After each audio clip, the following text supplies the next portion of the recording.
একটি সেতু যা বদলে দিতে পারত হাজারো মানুষের জীবন, কিন্তু সেতুটি আজও সম্পূর্ণ হয়নি। দাঁড়িয়ে আছে শুধু দুটি পিলার, আর সেই পিলারের মাঝখানেই যেন ঝুলে আছে দুই পারের মানুষের বহুদিনের স্বপ্ন।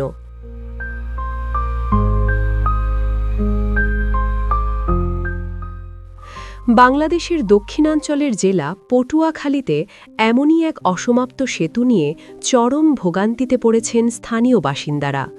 স্থানীয়দের দাবি, দীর্ঘদিন ধরে দুই পারের মানুষের যাতায়াতের জন্য একটি সেতু ছিল অত্যন্ত জরুরি। বিস্তারিত থাকছে পটুয়াখালী থেকে HM বাবলুর রিপোর্টে। আমাকে নায়নাথপুর স্কুলে যাইতে না, মাদ্রাসা যাইতে না, আমরা অন্তত 2-250 মানুষ এটা দিয়ে যাতায়াত করি।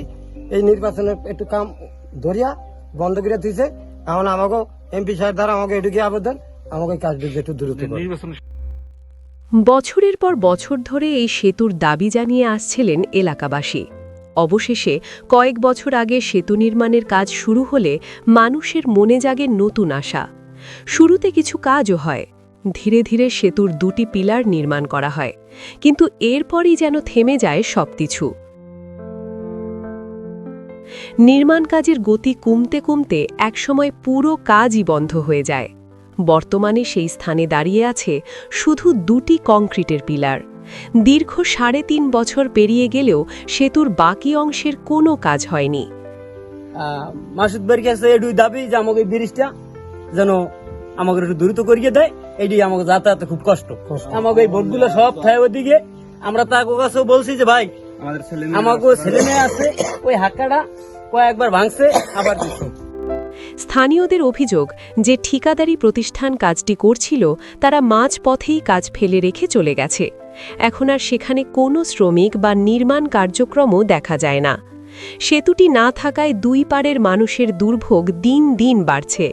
প্রতিদিনই নদী বা খালের ওপর নিজেদের তৈরি অস্থায়ী সাঁকো দিয়ে ঝুঁকি নিয়ে পারাপার করতে হচ্ছে স্থানীয়দের। এরপর মিলে 2 থেকে 250 মানুষ দেখা গেছে প্রতিদিন যাতায়াত করে।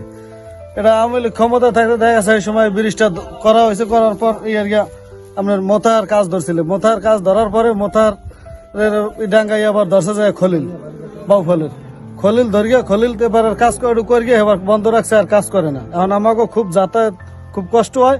এরপর আমরা পাবলিকে মিলিয়ে আবার ওই হাক্কাটা দিয়ে লইছি যে যাতায়াতের লেগে খুব কষ্ট। আমাকে ঘুরাঘেরা আয় যায়, পর গিয়ে যায়, স্কুলে মাদ্রাসায় যাইতে না।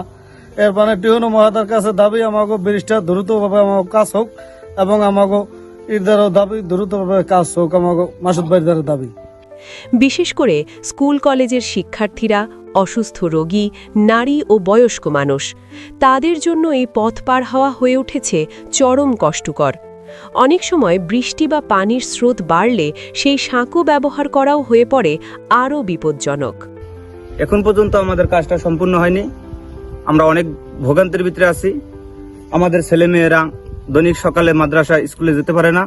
এর সাথে আমাদের জড়িত ৭ নং চৌরাডেল প্রাথমিক বিদ্যালয় এবং আহসম ফিরোজ মাধ্যমিক বিদ্যালয়। আমাদের ছেলেমেয়েরা স্কুলে পড়ে, লেখাপড়া করে, সকাল বিকাল আসতে হয়, যেতে হয়। আমাদের প্রায় 60 থেকে 70টা ফ্যামিলি ওপার বসবাস করে। এই কাজটা আমরা পাইতেছি না। আমরা খুবই একটা কষ্টের ভিতরে আছি। একটি সেতু শুধু দুটি পারকে যুক্ত করে না, এটি যুক্ত করে মানুষের জীবন, স্বপ্ন আর সম্ভাবনাকে। পটুয়াখালীর এই অসমাপ্ত সেতু যেন সেই স্বপ্নেরই প্রতীক, যা আজও অপেক্ষা করছে বাস্তবে রূপ নেওয়ার।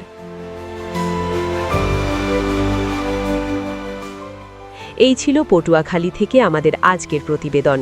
আর এমন গুরুত্বপূর্ণ ও সত্য সংবাদ পেতে চ্যানেল RA নিউজের সাথেই থাকুন। এতক্ষণ আপনাদের সাথে ছিলাম আমি, তানিয়া শবনম।